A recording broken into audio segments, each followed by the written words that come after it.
What's up guys, my WWE SmackDown review, so let's get started. So first, Cody starts the show, says he's medically cleared. Then Ricky Saints arrives, he's on SmackDown now, and they want to fight. They'll fight later in the show.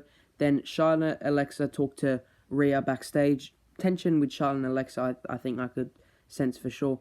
Then Charlotte vs. JC. JC wins, which she debuted last week with a fatal influence. She faced Rhea. She did lose to Rhea, but she did a great performance, and then she's beaten Charlotte the next week.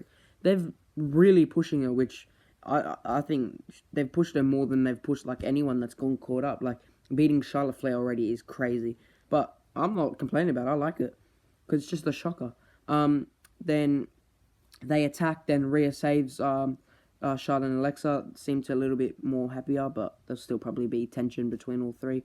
Then Paige and Brie talk backstage, and Truth and Damien talk to Fraxium. They'll get a championship match later. Then Kit Wilson and Miz tried to trick Danhausen, but instead it just backfired and they tricked themselves.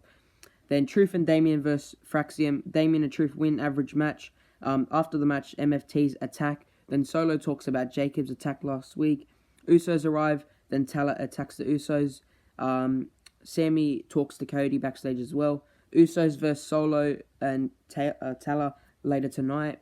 Then Cody versus Ricky. 3-2-5, decent match. Probably match of the night. Cody wins, and then Gunther attacks. Very interesting, because I definitely thought we were building to Roman, Jacob. Roman's beating Jacob, then maybe a couple more like LA Knight and someone else, and then Gunther and Roman at SummerSlam. But no, it sounds like he's gone for Cody. Where the hell's Randy gone? I don't understand about the Randy situation.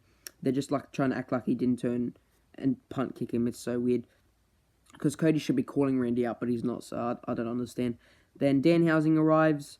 Miz interrupts. Miz says he'll be Danhausen's mentor, and I think everyone knew what was going to happen. Then Kit Wilson arrives. Miz did attack Danhausen. Of course, he was going to. We all just saw. But for a second, I was like, they'd make a great team. I think they should definitely have him as his mentor in the future, in my opinion, because I actually quite liked it for a second. But obviously, I knew what was going to happen. Then we get a Blake Monroe video package again. She'll probably come next week, I reckon. Or maybe not next week, maybe the week after, because they'll probably say she's coming next week, and then the week after, I reckon. Then Royce Keys versus Angel. Royce Keys win, quick match, no scoring that. Then Tiffany talks backstage. Chelsea arrives, and Tiffany wants to face Kiana James instead of Julia this time. Then Jacob Fatu and Royce Keys embrace. Love their chemistry. Definitely want them to have a match in the future. It'd be a must-see for sure.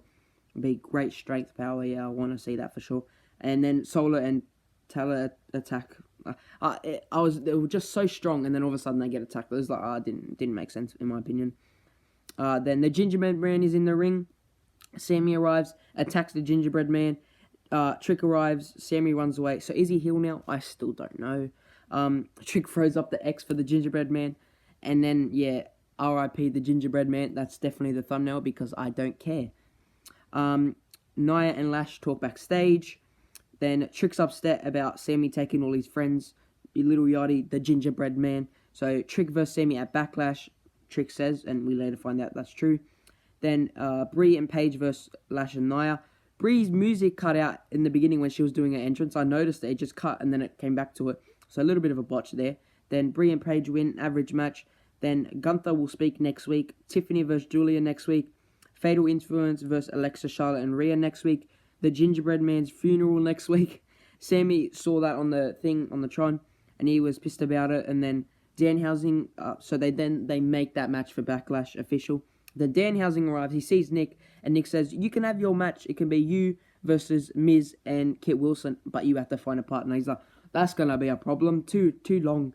But I'm wondering who he's going to pick, because that's definitely going to happen. So yeah, I'm just thinking who he's going to pick.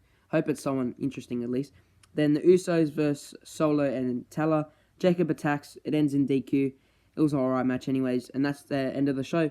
For score, I think it was a lot better than a regular SmackDown and more talking points.